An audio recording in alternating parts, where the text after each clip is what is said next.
Oh, hello! So the lighting is different because we are entering conflict zones. That's so dumb. The lighting is different because I got lights. Also, I can't see.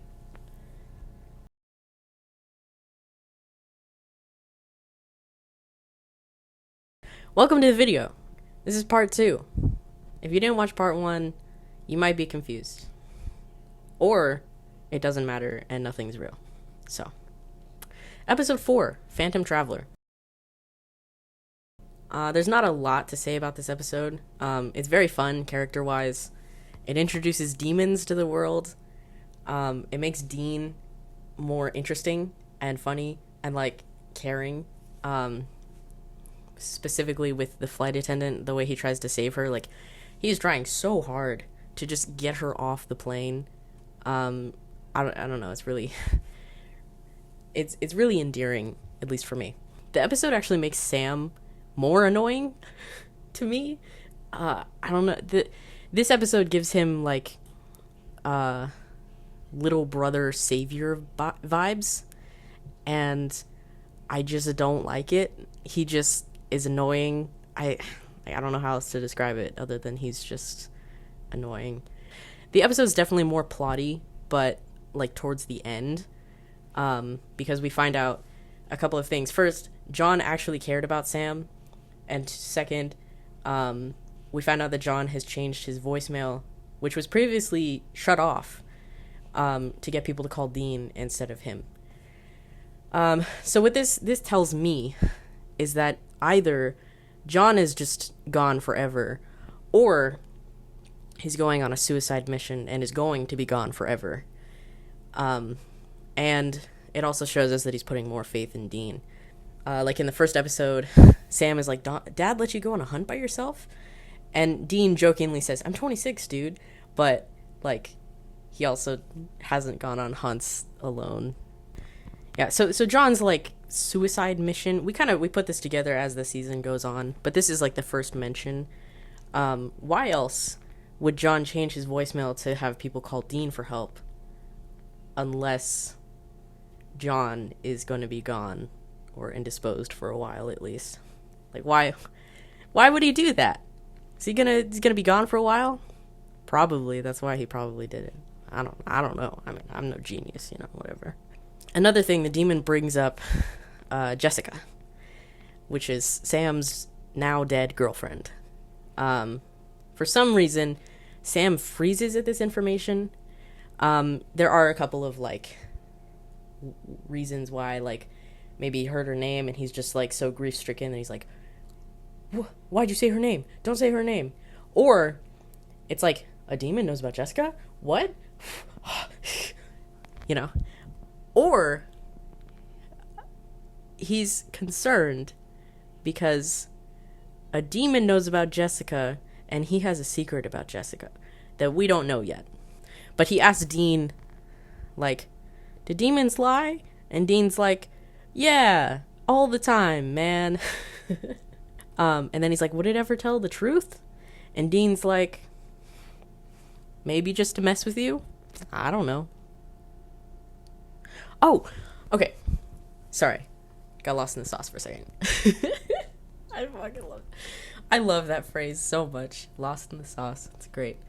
So in this episode, there's some stuff about like biblical numbers. The demon flies planes for 40 minutes and then crashes them to kill people. And there's something about, I think it's Noah's Ark, how it like rained for 40 days and 40 nights. So like 40's a biblical number. It means like death.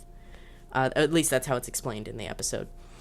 And then the plane also has 7 survivors, which 7 is like the holy number, because 6 is the devil's number. So 7 is like the good one, I guess.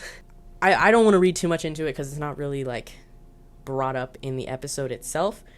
But 7 is kind of like the holy number. So there's 7 survivors on the plane. So maybe Dean and Sam are going to save these 7 people. That's just my thinking. They don't save all 7, but most of them they do. So Anyway, these biblical numbers 40 and 7 bring up questions about like God and Bible stuff. And since demons are actually real, does that mean like God's real? And then that brings up, if God's real, then does that mean that Lucifer's real, the devil? And if Lucifer's real, that means he was once an angel for real. And if angels are real, then angels are real. So we find out later in like season 4 that no one's ever actually seen an angel, or at least lived to tell the tale, at least.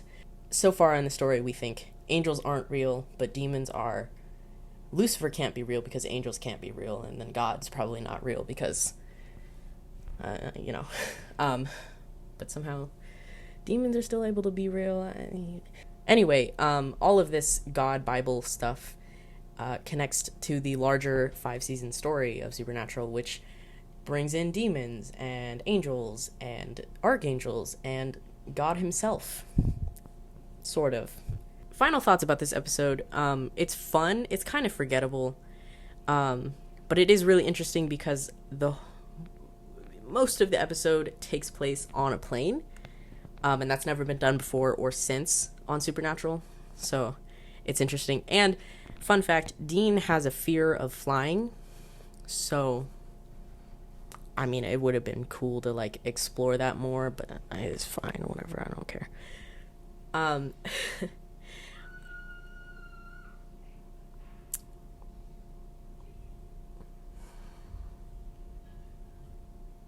Oh, there's laughing. Everyone's okay. Hopefully. This episode introduces and hints at not just season 1, but also the first 5 seasons of Supernatural, which, if you didn't know, the first 5 seasons were supposed to be the only seasons, but the CW was like, oh, our numbers are great, let's make a 6th season, and then they kept going. Also, this episode is really funny to me. There's like, it's just funny, like, Dean says Christo to this guy, and he like flinches really awkwardly, and it's just, oh, it's funny. Dean's face when the plane's like crashing and he's just like stuck on the wall, his face is really funny. There's a lot of stuff. Basically, this episode's not bad, not great. The end. Since we're rating things, I guess I would give it a B. The lighting's different, and I'm so tired. Do I have to film this right now? Yes. Episode 5, Bloody Mary. So this episode is really interesting. I like it a lot. The side characters are, like, pretty good. There's the main girl, I think her name's Charlie. She's cool. I like her. I'm pretty sure this episode's fan favorite. I'm not, like, 100% on that. People have really latched onto it. The only big name I can think of is like Hillywood. They made like a Supernatural parody, and this was one of their like things, a part of their parody video. So like I guess it's a fan favorite. I don't really know. There's more American folklore in this episode, so that's cool. And it's also about Bloody Mary, duh. And I feel like, at least for me, people my age actually like know about Bloody Mary. That doesn't make any sense because this episode came out in 2005.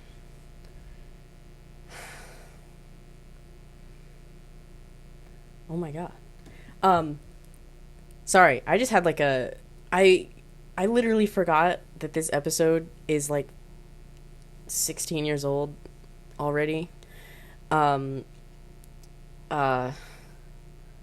was I saying? Bloody Mary is like, if you're not American, you probably don't know who Bloody Mary is. But if you are American, there is like a 0% chance that you've never ever heard of Bloody Mary before. Like, it's just not like everyone knows about Bloody Mary. That was my point. That was my point originally, before I realized that this episode is old. I was gonna say people my age like used to play Bloody Mary, or like scare our friends with it, or whatever. Like my older siblings scared me with Bloody Mary all the time. Like it's just a thing that you do at sleepovers, and it's like the thing that happens in the first like 5 minutes of the episode with the little girls playing Bloody Mary and like scaring their friend by pounding on the door. Like, I used to do that. That used to be done to me. Like, that was a thing.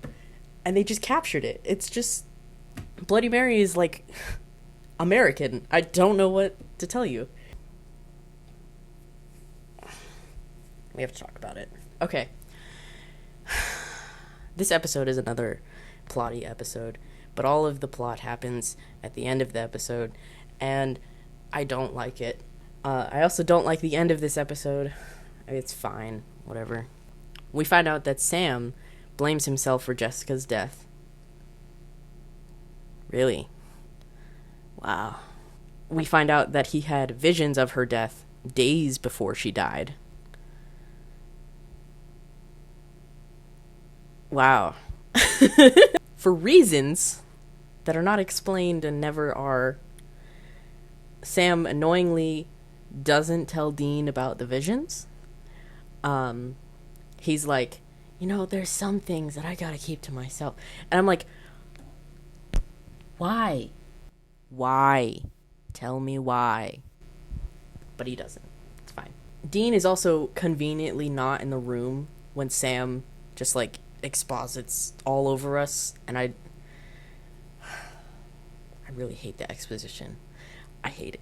Why are you explaining this to me in such a like I know the writers wrote it in like this, like Bloody Mary like knows your secrets and like tells you what you did, and then you have to like live with that and relive it and then die, and it's like, that's so painful. But it's like, dude. Anyway, how they defeat Mary is kind of out of nowhere, but like, I guess it makes sense. They smash her mirror, and then they hold up another mirror and show her her own reflection, and then her like powers work on her, and she guilts herself to death. I don't know. That's just how it works, I guess. It makes sense, but at the same time, it's like, wouldn't you be immune to your own powers? And also, weren't you a victim, and you're just trying to... All the ghosts are like... I was gonna say all the ghosts are like Batman. They are kind of like Batman. Something bad happened to them, so then they make sure nothing bad happens to other people. They kill evil people, or at least what they perceive to be evil. Like with the woman in white, she killed unfaithful men. And the Bloody Mary kills people who have killed other people and hid it. Or had a secret about it. I don't know. Her killings weren't really secret, though. It's just no one believes in ghosts. I wrote in my notes in all caps, Sam, you suck, ugh. So then, after, like, the episode just ends on this, like, shot of Jessica, where she, like, is there, and she's staring at Sam as he, like drives past, and then she's gone, and it's like, ooh. Every time I see that shot, all I can think of is, how did they do that? Is it two shots cut together, or did she, like, drop out of frame? And then every time I think of that, I'm just imagining her dropping out of frame, and she's just like... And it's really funny. I can't unsee it. It's just like... and then it cuts back to Sam, and he's just like...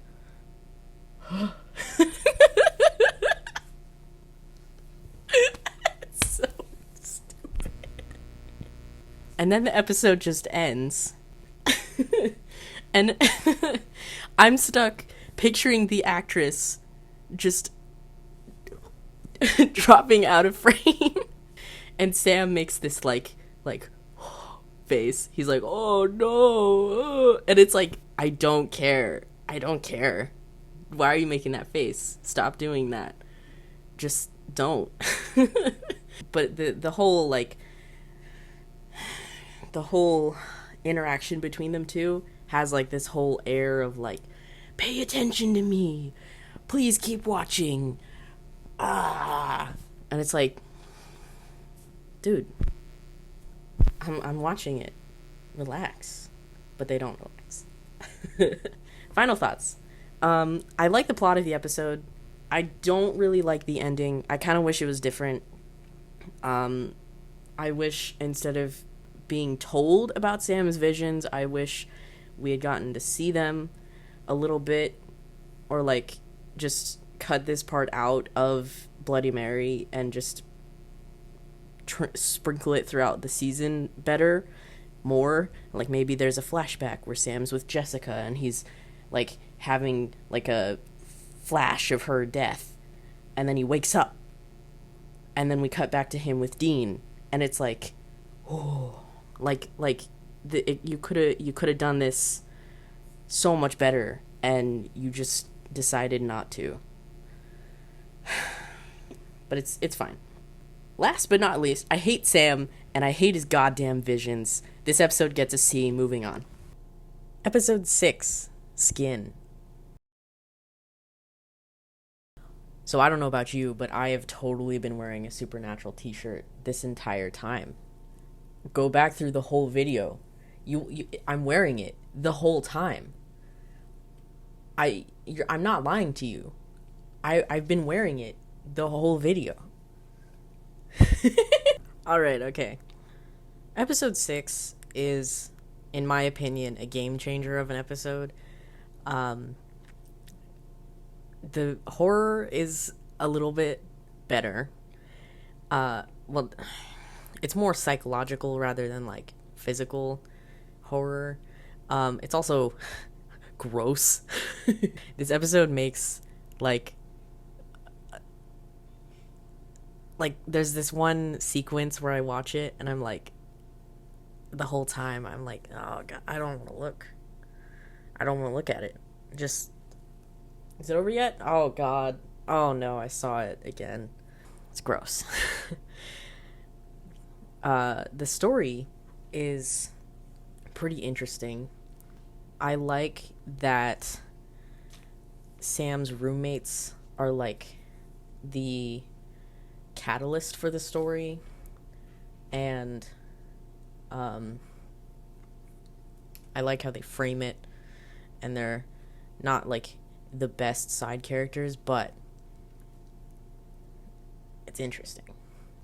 The best character in this episode is like the monster, the shapeshifter, because he's played mostly by Jensen Ackles, and Jensen gets to like show us that he is amazing. He gets to like play Dean, but also a different character, and I don't know, he's just so good. There's just so much nuance and like great performance in this episode from him. The man needs to win so many awards.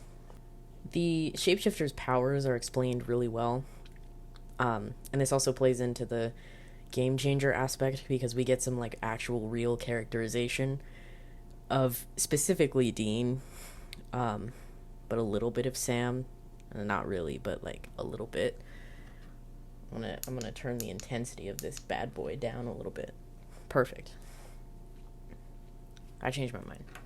The episode has a really cool cold open. The episodes before didn't really have a cold open, at least not with Dean or Sam in it. So I didn't really like them as much. But this episode is like, whoa! It's really cool. I like it. We get to see through the character of the shapeshifter that Dean has some self-hate issues and some abandonment issues. And it starts a like series long arc, I'd say, where Dean is like, everyone leaves me, and blah, blah, blah, blah. He's literally still struggling with his abandonment issues in season 15, which I'm kind of sad about. Like, I would love for our characters to like actually like grow and change over the course of, I don't know, 15 years. That seems like a nice round number. But alas, he's this little guy right there. He's all sad and lonely. Whatever. I'm also wearing his necklace. It's hard to see because of my t-shirt, but I'm also wearing Dean's necklace. Yeah, I freaking love this thing. It's great. Anyway, I'm trying to think of like good things about Sam. He's very annoying in this episode. I'm sorry. He's just annoying. He has this like random scene where he's clearly the director was like, okay, Jared, okay, we're gonna shoot you for like 20 seconds and then Jensen's gonna come in and we want to have this like camera move. So we need you to be looking around. And there's some trash cans here, so maybe, you know, a fiddle with something. Just like look around. Look like you're looking for something. And Jared was like, got it, boss. What I can do this. He moves his eyebrows a lot. I'm sorry.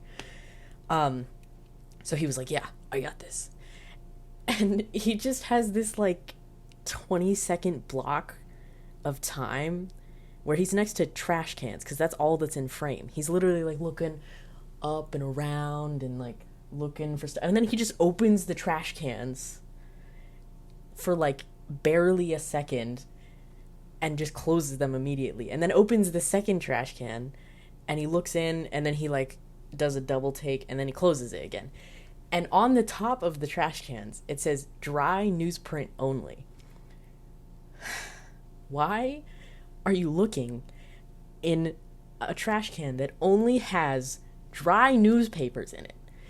Bro, what are you doing? I don't get it. And then Jensen shows up and I'm like, what the hell were those last like 30 seconds for? Because Sam's the main character, we're supposed to be following him.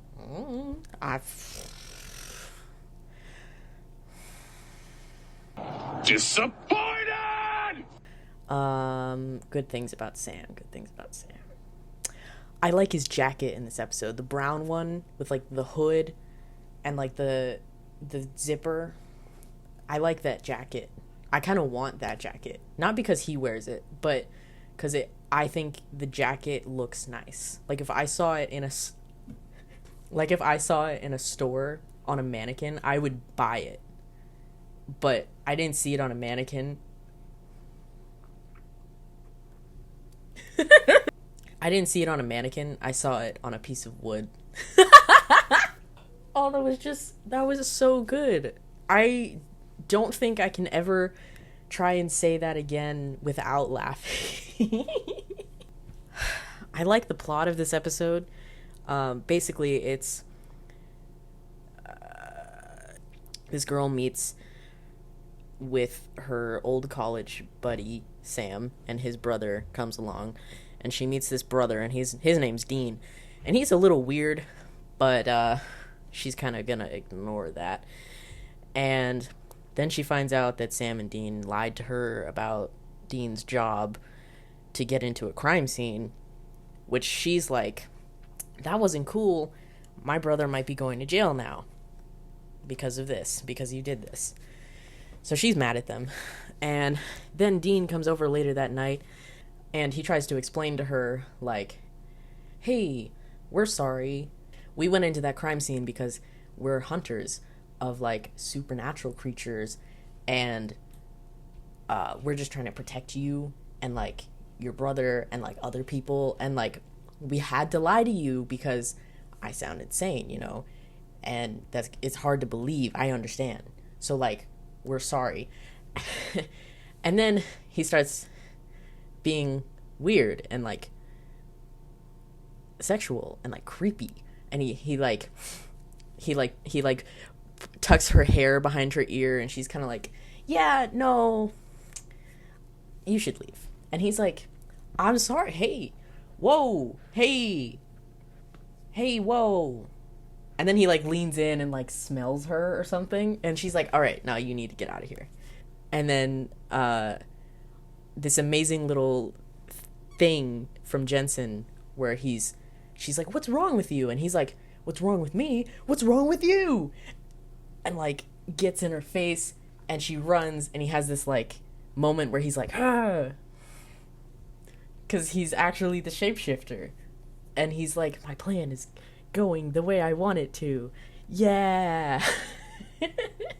Basically the plot is like this shapeshifter's like plan he wants to like trick people and like pretend that he's the person that you love, so then he can kill you and then frame that person and he gets away. And then he just like keeps doing that because I guess he likes to be violent. The shapeshifter's like plan is like kept secret, but also like not. It just has like an interesting twist in the story where he's like, he looks like Dean, and then he waits until like the cops see his face, so then Dean gets implicated, and then he like goes to the sewer and he has this like gross thing where he sheds his skin and he's someone else, but we're like, I don't know who that is. And then we cut back to like Sam and the girl, I think her name is Rebecca, and then she like knocks him over the head, and that's intercut with Dean finding the real Rebecca tied up in the sewers. And then it's like, oh no, we gotta go save Sam, and then Sam's all tied up, and then the shapeshifter's Dean again, and then Dean has to go save his brother from himself. And then Dean kills himself.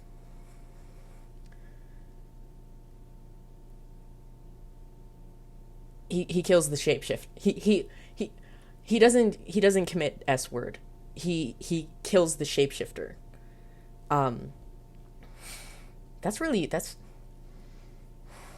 That's kind of confusing without context, isn't it? Here we get to my favorite shots of this episode, which all of them contain Dean, and he's beautiful and I love him. And if you think that Dean sucks, okay, sorry you feel that way. The cold open is like so cool. I love it. I want to make something that like interesting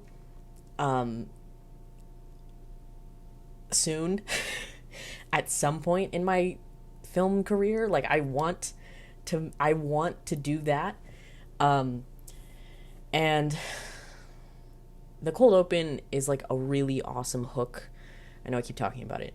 I really like cold opens. I'm a huge fan. A lot of traditional cold opens are for comedies, like think The Office.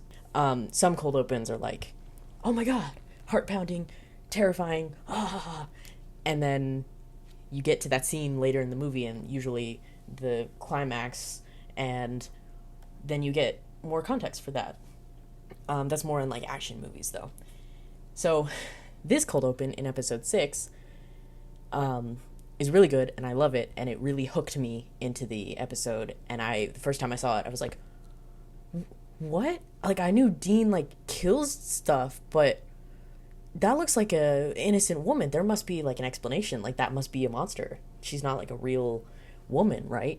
And then later in the episode, we get context for that cold open, and it's actually the shapeshifter, we find out. And we get to that scene, it's from Dean's perspective, and we get to see him like waiting, and then he intentionally only goes for the window, his escape route, after he knows the police are coming. So the police come in, they see him, which is what he wanted, and he like turns around and faces them, and then he escapes. Because he knows he can escape, he just wants Dean to be implicated, because he's like, you guys are trying to kill me, I don't like that. Jail. All of my thoughts left my head.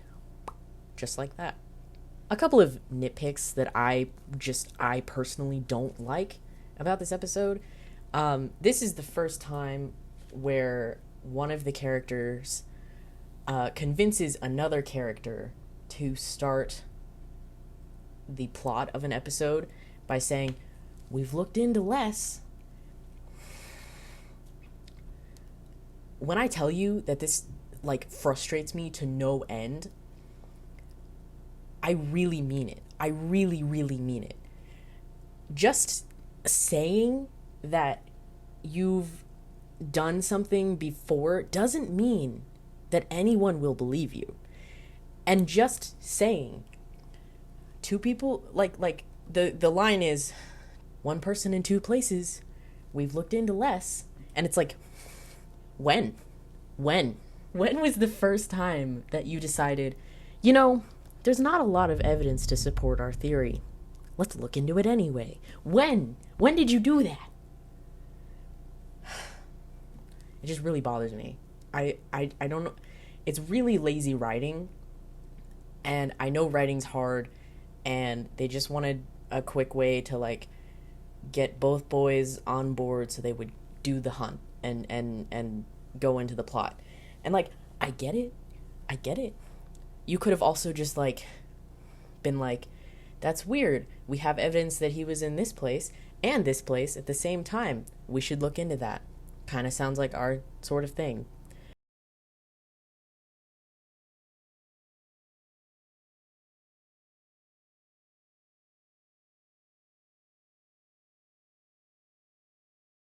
Another thing in this episode is there's just random chimes everywhere in the episode. I think there's supposed to be a sort of leitmotif for the shapeshifter, because the chimes show up when we're in the shapeshifter's lair, when the shapeshifter is on screen, when something kind of spooky is happening, but you don't really know, but it's related to the shapeshifter in some way.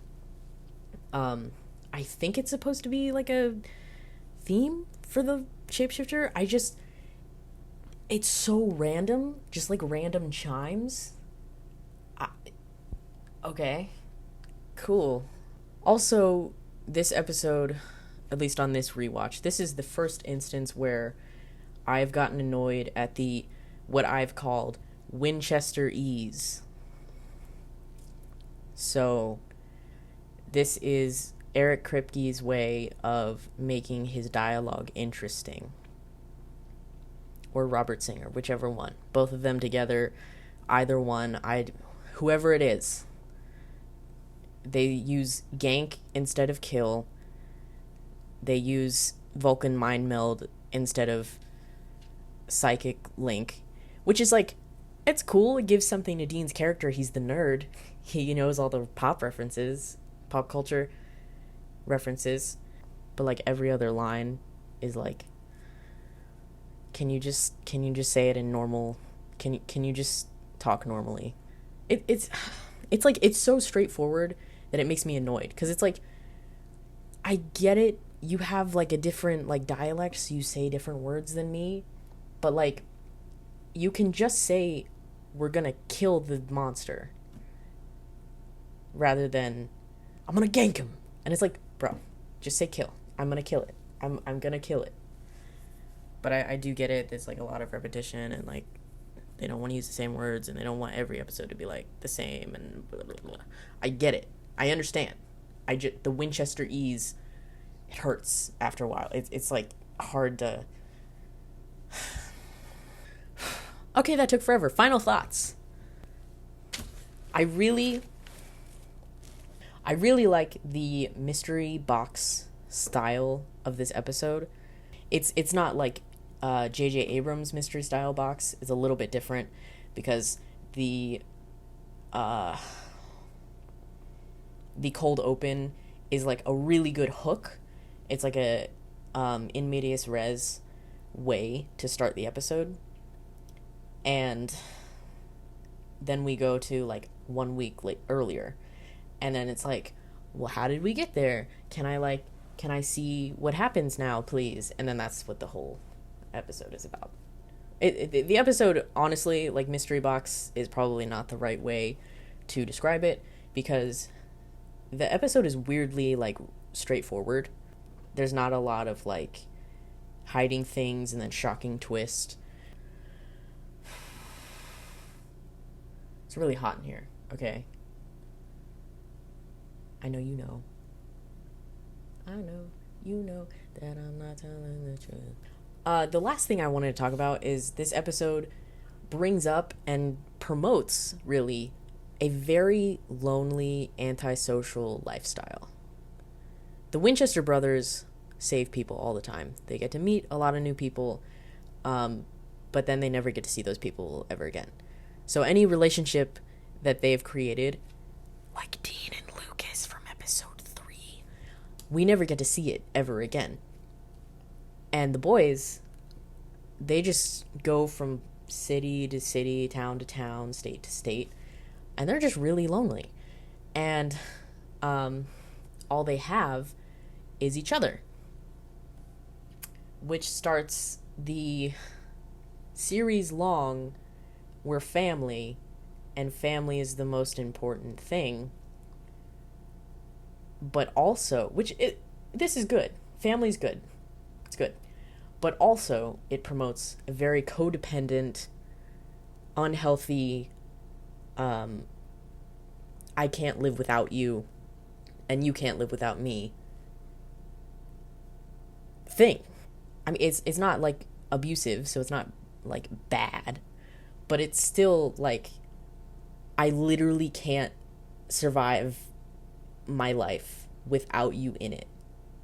At least that's from Dean's side. I don't really care about Sam's side. Dean is literally, like, so scared of abandonment that he would rather have, like, a brother that kind of doesn't really like him all the time, because he's the only one that will stay. And then they're codependent, and they're kind of like, you better stay, because if you don't, like, I'm gonna die, or you're gonna die, or, like, whatever. We'll talk about it more when we get to, like, season 5 or 3. Either one of those. Both of them. I'll bring it up more as it comes up. It's yikes. It's gonna be a big yikes from me on that one. I say a lot. Did you guys know that? I cut it out of the videos, but I say a lot. Anyway, I think those are all my thoughts. We have to grade this episode now. I would give it a C, because on rewatch, it's like, I really like some aspects. Others are like, okay, ranging from, like, okay to bad. If I'd had to be specific,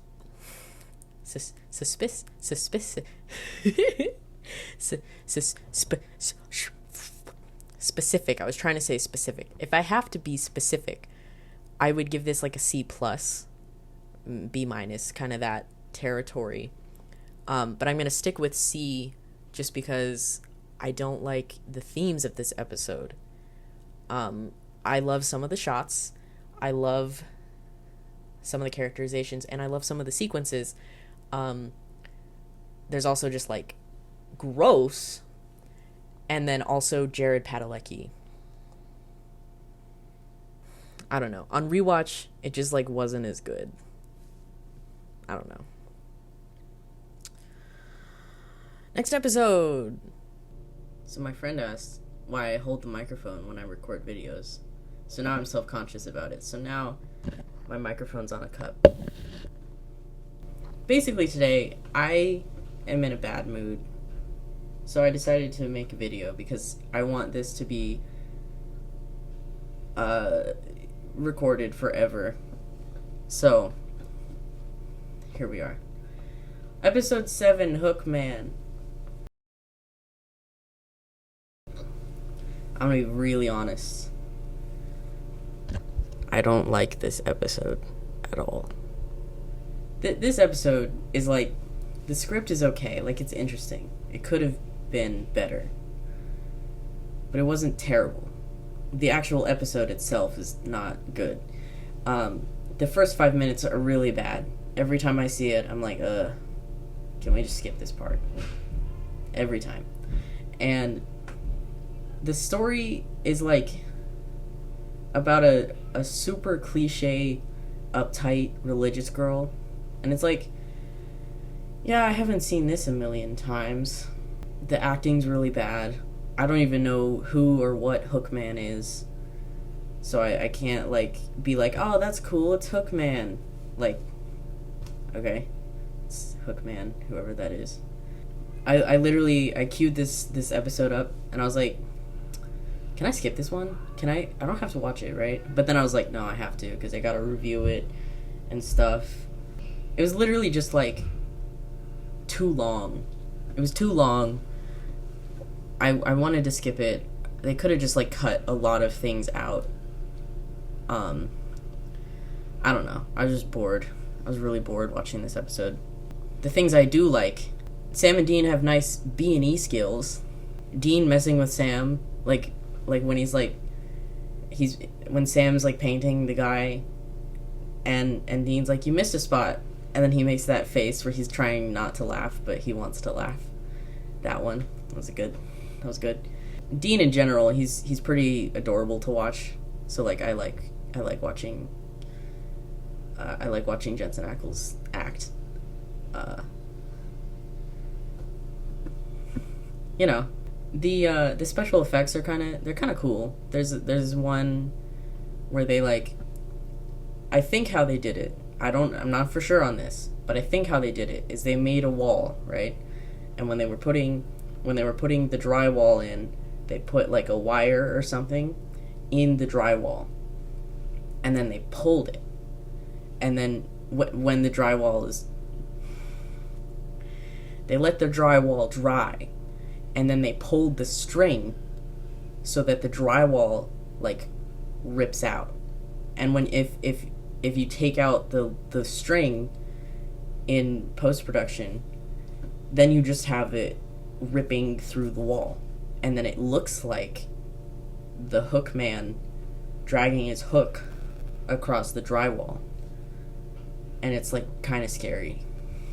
It was pretty cool.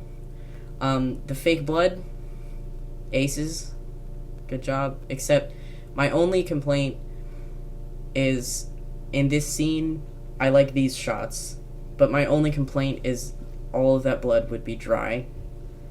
There's no way it would still be dripping. It would be dry. If you look at the girl's eyes, they're kind of milky-ish. It means she's been dead for several hours. Blood takes about an hour to dry. So, there's no way the blood would be dripping like that still. I'm totally correct. I know all of these facts. These are all facts. I like these shots. We also have more... We have more exposition that's told to people who already know what the exposition is. It's like Dean and Sam are talking to each other, but they both know what they're talking about, but they explain it to, like... There's this one scene where Dean gives Sam a shotgun, and Sam is like, well, buckshot's not gonna hurt ghosts. And Dean's like, well, it's not buckshot, it's rock salt. And then Sam goes, because salt deters ghosts. And I'm like, dude, you both know this already. Why are you telling me? Just, like, don't explain that. And then later on, they can be, like, shooting the ghost and he disappears. And that would have been like, oh, rock salt. So it must be something about rock salt. And then later in the episode, the season, when they're, like, fighting demons and ghosts and stuff, they can be like, oh, yeah, salt is really pure, so it repels evil things. To someone who doesn't know that. Or they could have had another character in that scene with them and be like, why is there rock salt in the shotguns? And then they could be like, oh, that's because salt makes ghosts leave. They don't like salt. Just, like, do exposition better. Or just, like, don't explain it and just show it to us. You seriously couldn't, like write something better than, because salt kills ghosts. Like, no. Come on, man. Come on.